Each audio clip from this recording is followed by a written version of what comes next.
the days of a professor writing on a whiteboard equations and regurgitating is gone. You need to engage the class. You need to make it relevant to what they're learning so they understand the purpose of what they're learning and what its application is. We not only teach the basics, but we give them real life parts or examples in real life and ask them to analyze it using Siemens software.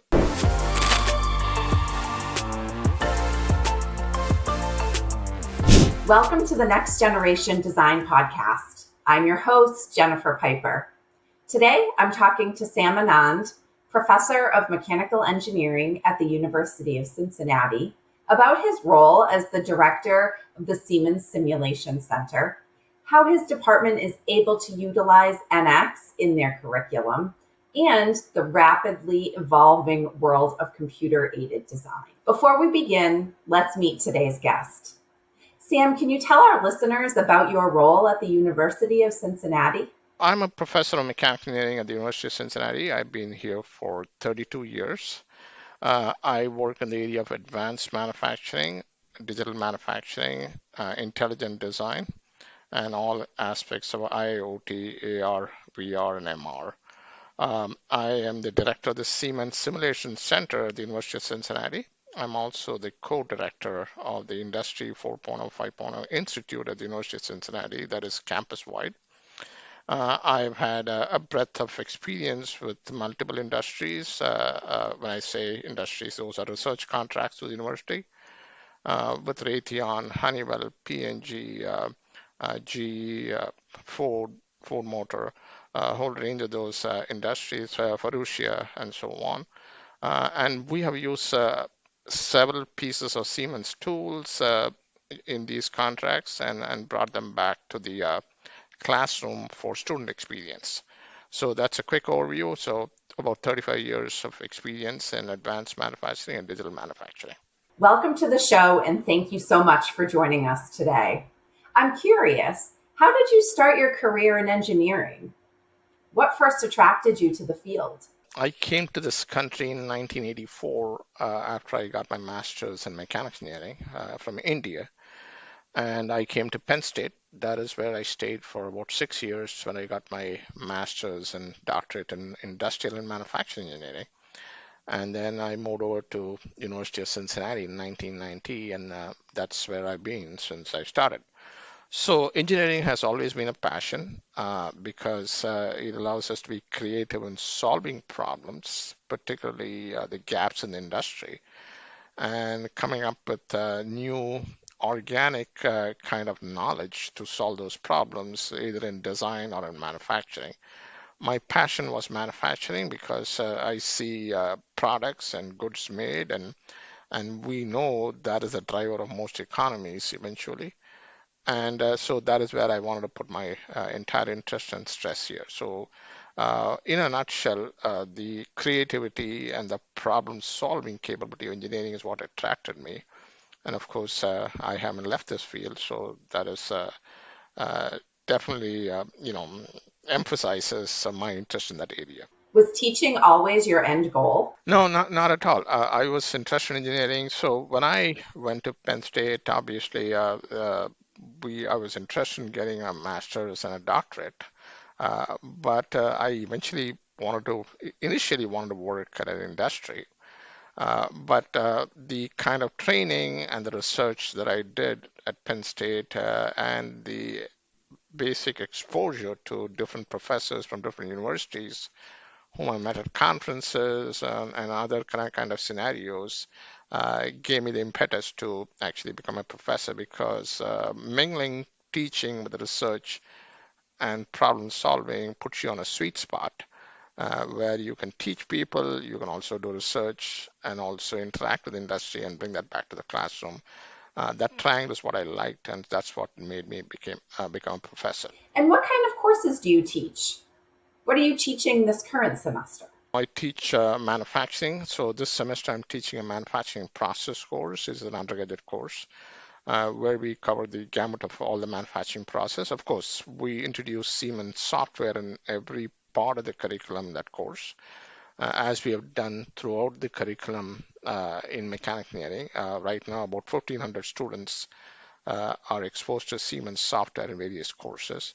So, and I teach that course in the fall, and typically in spring, I teach a graduate course, which is computational methods in additive manufacturing, where we use, once again, some Siemens tools and our own apps that we have created through Siemens tools as part of the classroom experience.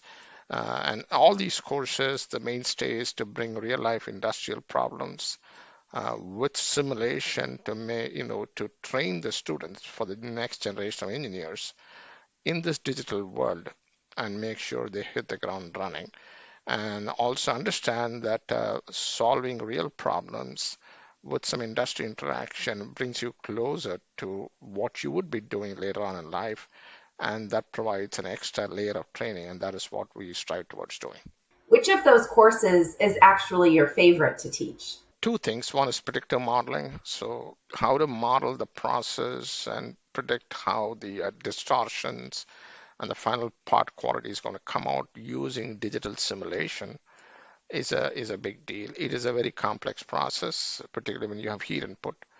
Also, looking at intelligent design. How do you design a part in such a way from the get-go at the design stage, you sort of foresee what problems are going to occur downstream and then fix it at the design stage, saving a lot of costs and effort here. So we teach a lot of analysis of the part on a layer by layer methods using complex computational geometry and math tools for them to analyze and predict what problems are going to occur downstream and then use that information. We also teach some examples of using IIoT, Industrial Internet of Things, to gather machine information and use that, bring it to the cloud using MindSphere, and then basically use that information to correct the process parameters in real time on the fly so as to effect a correct defect-free part. So it's a multi-pronged approach where we fix the design.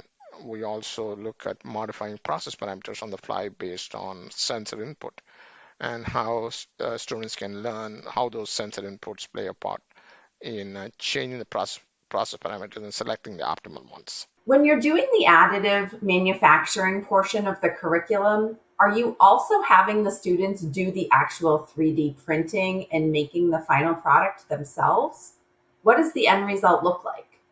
Yeah, some of it we do it, some of it it's more computational. So the good news is nowadays almost everything can be simulated, and with a digital twin model that we help the students create.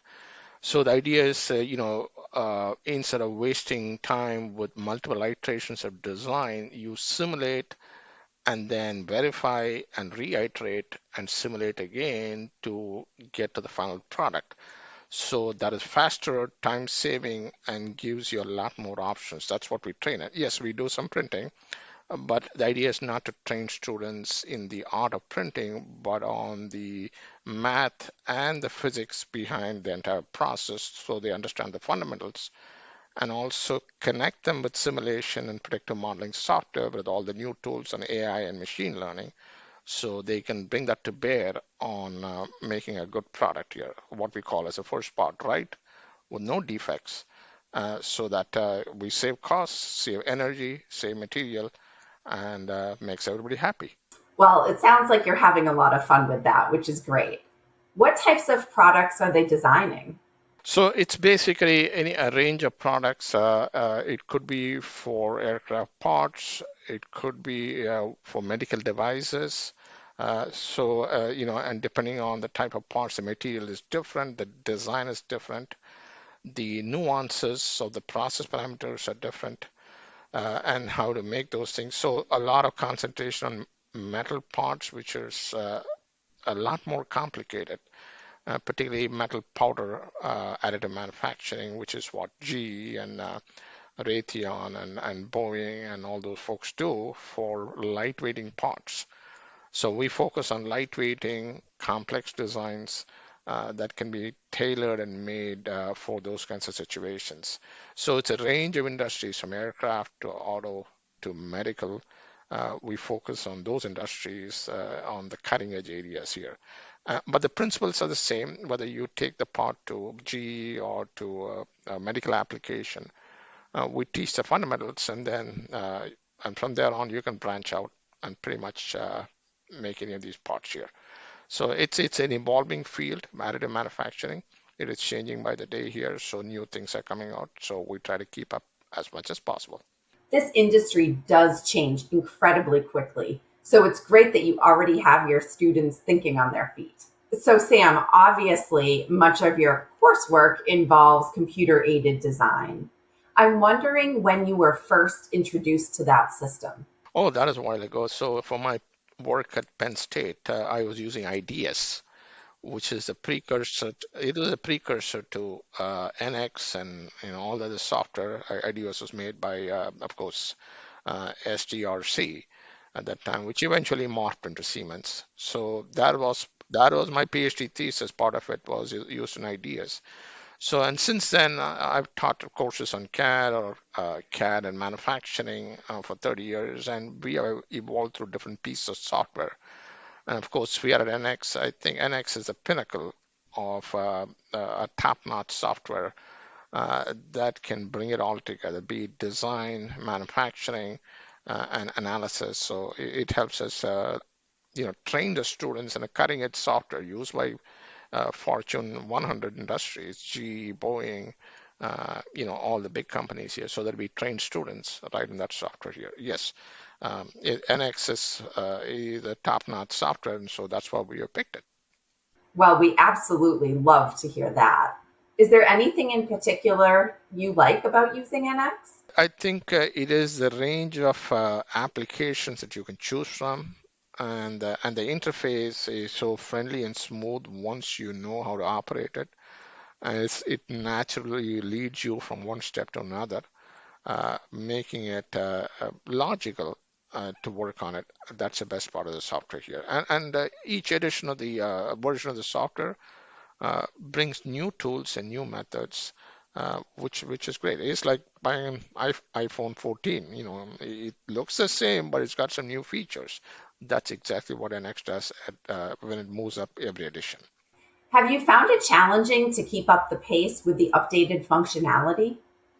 Or do you feel like you're able to incorporate the new features, solutions, or add on modules as part of the curriculum? The interface sometimes is different, but if you have used the previous versions, it doesn't take a long time to learn. Just the same analogy as the Apple iPhone, there's new features that pop up.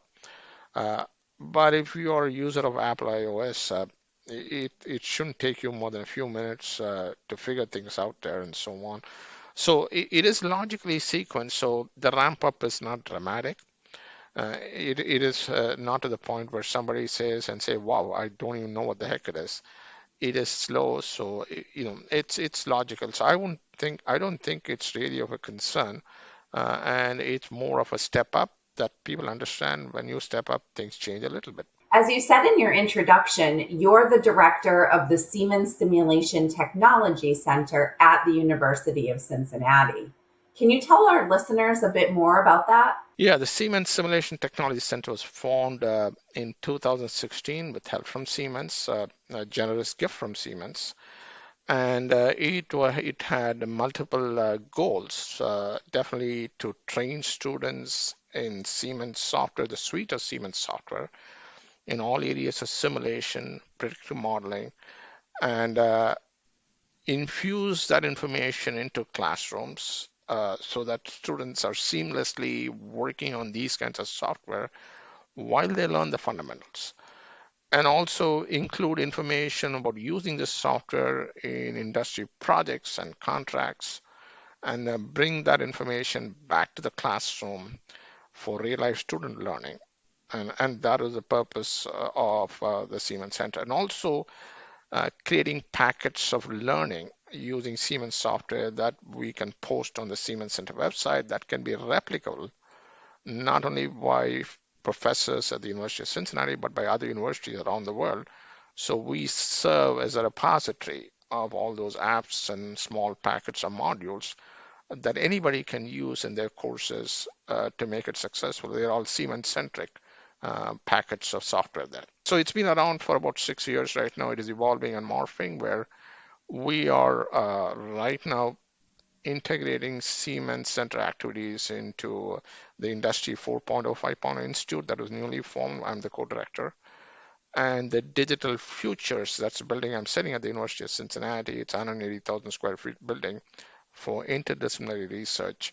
And we are infusing Siemens and Siemens activities and Siemens software into those activities as well, and spreading the knowledge and the information beyond the classroom. And how has the Siemens partnership impacted engineering in general at the University of Cincinnati? Oh, tremendously. I think the students are learning a whole suite of software. Not only NX, we teach some part of SimCenter 3D, Star CCM Plus and heat transfer courses. We teach MindSphere, Mendix in our IoT, AR, VR courses.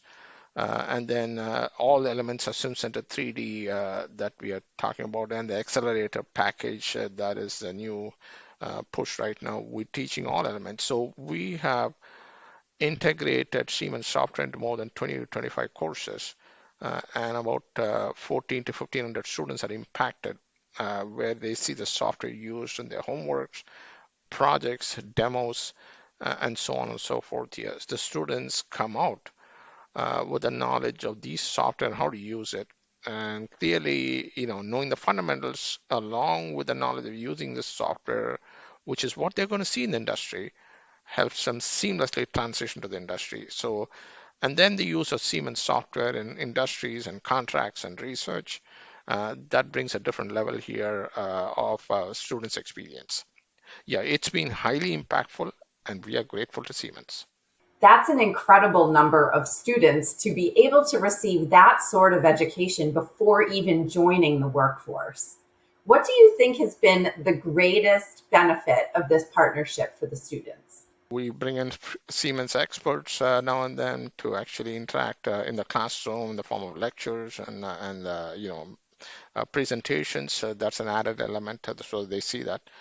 And wherever Siemens software is used, when we do research contracts, we bring that back to the classroom, show them the cutting edge of what happens beyond textbook, and then bring in industry folks from those industries to actually interact and show them the value of using Siemens software. So it's a multi-pronged approach here, and students definitely benefit from it. And they go to the industry, and I hear, and this is the feedback we get both in their co-op as well as the actual job, that the transition and the work experience is seamless. And definitely that makes a big difference here. Instead of spending months on training and getting them up to speed, now they can hit the ground running. That must be a tremendous benefit for them once they do enter the job market. As you know, Siemens does offer an NX Student Edition with a curriculum element. Can you tell us how you've been able to incorporate that into the classroom? The NX is taught first time in the sophomore year as a full class. So the students get access to the free software that they can use it on the laptop. And along with that, we have developed ourselves training packets in NX that somebody outside the classroom, without even going to the classroom, can use and come up to speed with training. It's like a crash course in NX. We can use that. And on top of that, we talk about training and the certificates and so on. Some students pick it up, so they move to the next level in training. And the best part is they use NX throughout the curriculum in all their 5 years. And the idea is what we call as a degree-wide solution. So we let them use the software in every course and then build on it with other pieces of software so that they don't forget it. And so there is some element of it used in every course as they move up from freshman to a sophomore to junior to pre-junior to senior. And so that is the best part of it. So it's not learned in one course and forgotten. How do you go about teaching NX? What are the steps involved with getting the students educated in the field? NX is a complex software, so it's not something that you pick on the fly and you can learn it in one afternoon. But the and that is what, obviously it's complex for a reason. It can do a lot. So we teach that in stages. So, we don't want to go to tier 5 right away. We start at tier 1, teach the basics so they can do some simple modeling based on it. And then we ramp it up stage by stage to the complex parts and all the features of NX here. So it's going to take some time for students to get up to all the levels, but just knowing some basic modeling and using some of the features of NX will get you up and running for most of your jobs. And that is the mode we use here. We also teach some aspects of generative design, which is the new push right now. So to make them understand optimal designs is a big part of it. We do a lot of work with the companies right now. We have a contract starting with Eaton on using topology optimized designs for heat exchangers using machine learning. And so one of the things is there is no one optimal design. There are suboptimal designs, and there's a suite of other designs that are close to optimal that one may want to pick. And that generated design gives you not one option, but many options that one can choose from.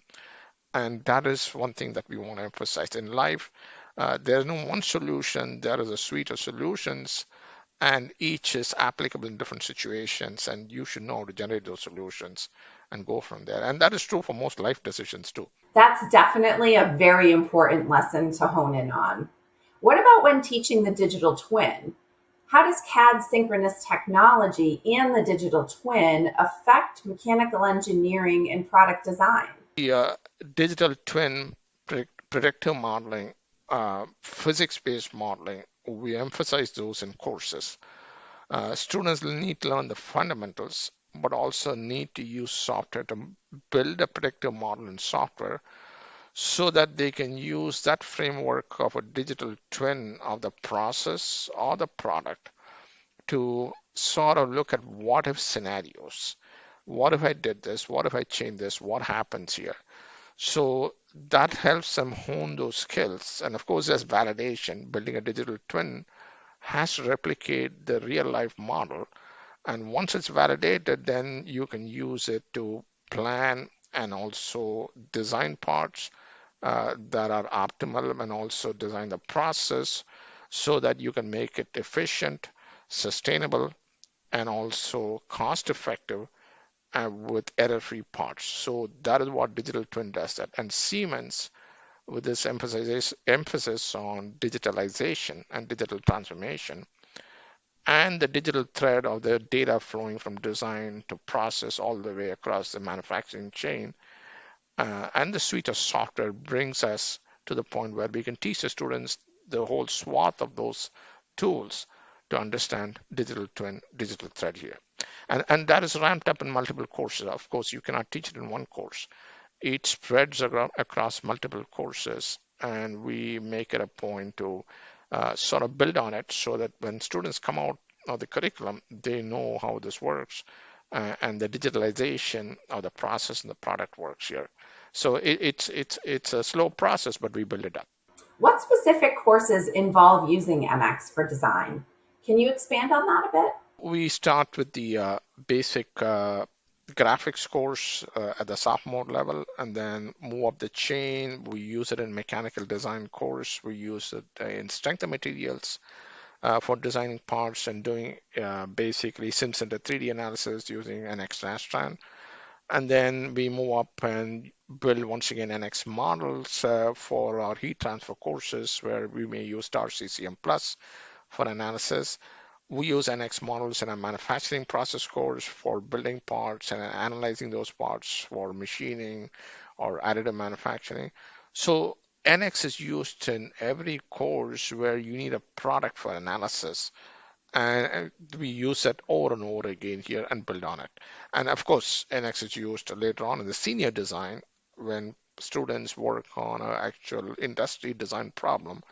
All of them use NX for modeling the product and doing all the analysis using Siemens suite of software. And what types of projects are the students working on in these courses? Typically, what they would do is there's a combination of things here. One is we need to teach them, for example, you take manufacturing process, we teach them NX CAM, NX computer aided manufacturing for machine tool paths. And then, so we give them parts and ask them to do the process plan for making the part using machining. And then they come back into NX CAM and plan the tool paths and visualize the tool paths using NX CAM to make sure that the process plan and the tool paths they have designed works correctly. And then the output of that is the NC code. We can take it and feed it to a virtual machine and see actually how it works here. So that's an example of using NX into NX CAM for the students to actually go through the process of getting to the interface of NX CAM, designing the tool paths, designing the process, visualizing using a toolpath simulation software that's inbuilt into NX and doing it. Same thing for NX additive manufacturing. You could build a part and then look at support structures you need for the part, look at slicing, the time it takes, and all those problems here. And we have our own apps that we have constructed within NX additive manufacturing that we use a lot of those apps inside here. So it's a combination using Siemens tools, NATO tools, but also tools that we have built using Siemens NX APIs, application programming interface that we built here. What kind of feedback are you getting on these courses? Are they generally well received by the students? So the students like the fact that they are learning a digital tool. So the days of a professor writing on a whiteboard equations and regurgitating is gone. You need to engage the class. You need to make it relevant to what they're learning so they understand the purpose of what they're learning and what its application is. So the Siemens software and the tools exactly fits in that mode. So we not only teach the basics, but we give them real life parts or examples in real life and ask them to analyze it using Siemens software. Now they don't have to write the equations because they know the software and the tools within Siemens already has the equations built in that saves us the trouble. After they work with pencil and paper, we bring it to the next step here so that in real life, when you go to an industry, you don't grab your pencil and calculator and paper and slog it out. You use the software here to do exactly what it does here. And that is the enlightenment that they get and say, wow, so now I can do what I was doing, took me 2 hours to do, I can do it in 10 minutes. And I can run 50 examples in 1 hour, which I would never be able to do with pencil and paper. It sounds like you're really bringing things into the 21st century. Can you tell me a bit more about what sort of research projects you're currently focusing on? What do you have underway? So we do a range of projects, and all of them, we use a lot of the Siemens software. We make it a point to use commercial software so that we keep it all above board. We do projects on additive manufacturing design, looking at we do NX-based designs on trying to analyze designs and write our own graphic user interface within NX, write our own menus so that we apply our algorithms and computational geometry methods for doing analyzing a part design and then segregating it and doing analysis to find out the process parameters in additive manufacturing or problem areas when you make a part and then highlight it so the designers can make changes to the part or change the process parameters. That's one area. We also look at layer by layer analysis of the part using first principles physics, and then look at distortion prediction for additive manufacturing and compensation within NX at this point. We do a lot of work on IIoT on gathering machine data automatically and pulling it into the cloud, and then doing analysis and trend analysis and correlating that with process parameters to make optimal part share so that we change the process on the fly. And we also bring in AR and VR right now. So the AR is augmented reality. So you can get that data onto your iPad as you look at the machine and superimpose machine data on your iPad so that you can see what's going on in the machine when you walk up to the machine close by here. You'll see a picture of the machine, but you also see parameters of the machine data and what's going on right on your iPad. So that's your mixed reality interface here. We're doing projects with the medical school on using additive manufacturing for cranial flap repair for neurosurgery, where we collect CT scan data and actually analyze it for making a 3D printed part. So a lot of a range of applications from aerospace to automotive.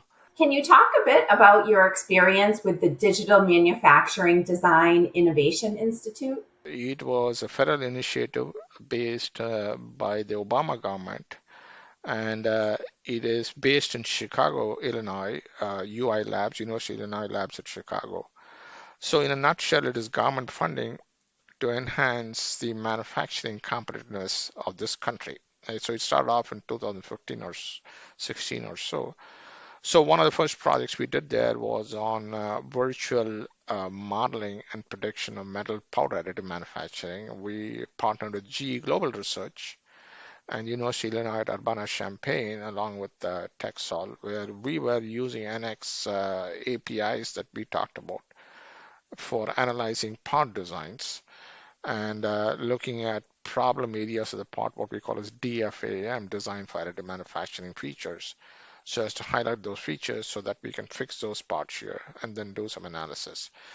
We wrote a paper based on that, and it was awarded the best paper at the North American Manufacturing Research Conference. Wow, that's tremendous. And what other DMDII projects have you been a part of? The next DMDIA project was led by University of Cincinnati. I was the principal investigator. We worked with Perusia and Raytheon for an IoT device. IoT is Industrial Internet of Things, for collecting machine data using inexpensive Logitech cameras that you can place in front of machines, an older machine that does not have sensors, and then recording the parameters of the machine that you see there and then analyzing it on the fly so that you can display it on your computer very far away.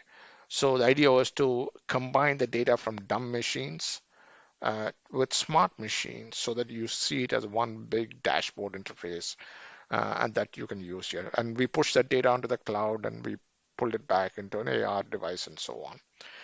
And the brand new project that we finished on MXD was with Boeing and Siemens, Siemens Corporate. And that involves digital twin using machine learning and then optimizing process parameters for a particular Boeing process.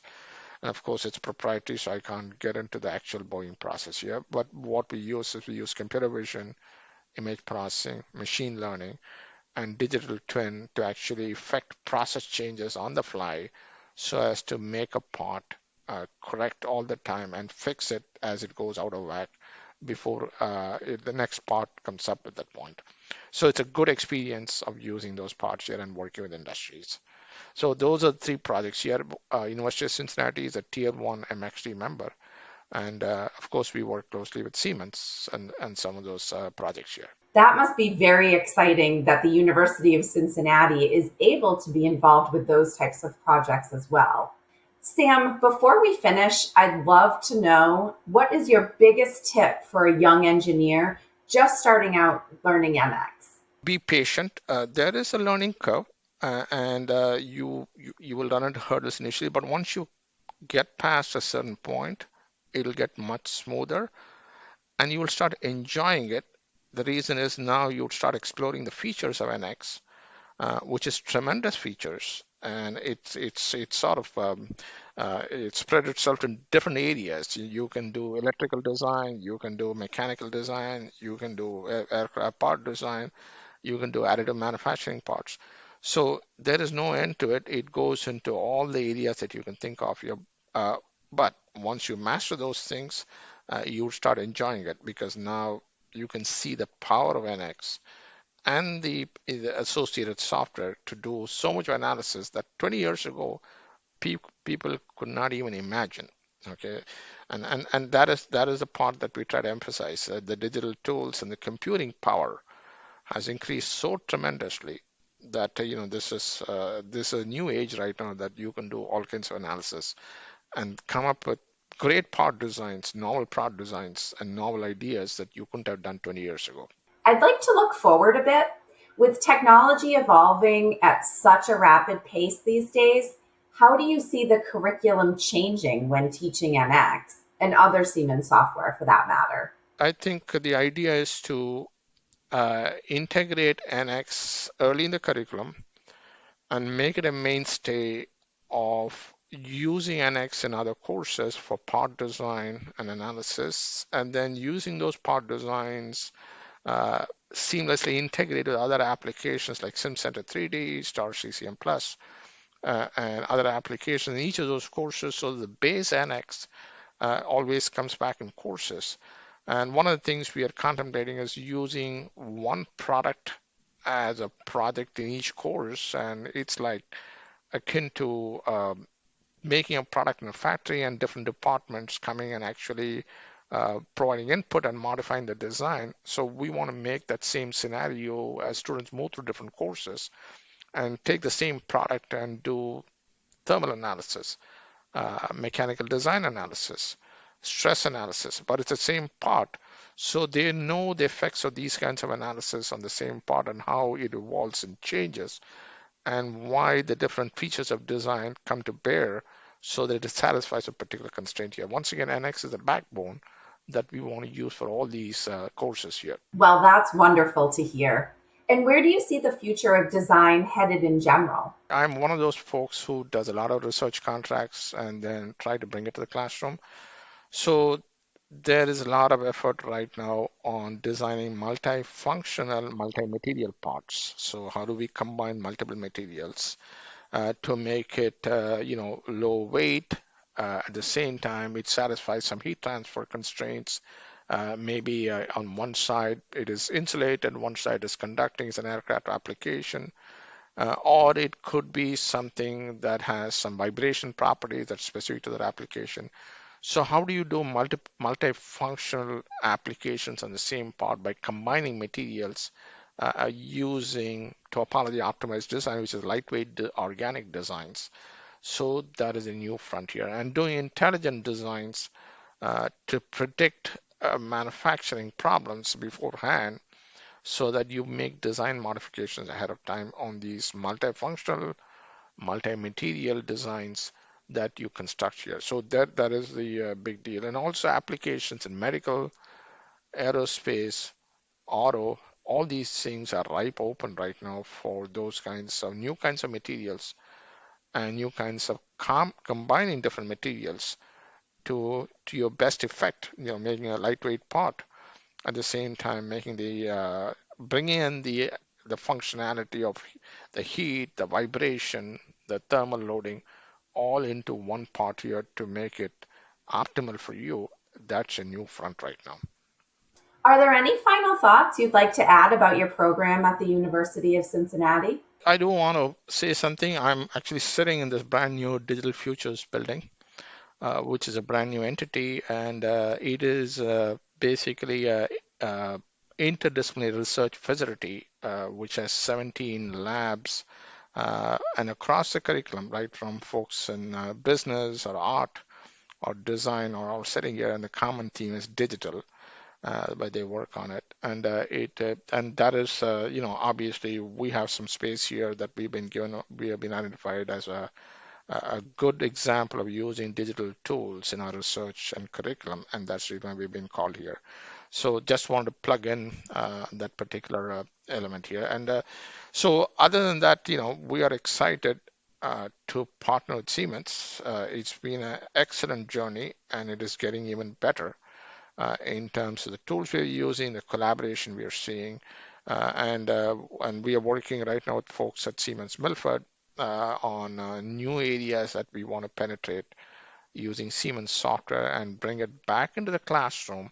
It always comes back to that so that the students benefit on a well-rounded education. And also, if we are graduate students, they benefit from a good research portfolio that they can use when they graduate and find good employment. Thank you so much, Sam, for being with us today. Hopefully, we'll talk to you again soon. Jennifer, thank you, and I really appreciate the opportunity given by Siemens, and thank you for the excellent questions. Much appreciated. Thank you to our listeners for tuning in to today's episode. Join us next time for the latest in design, innovation, and software applications. I'm your host, Jennifer Piper, and this has been Next Generation Design.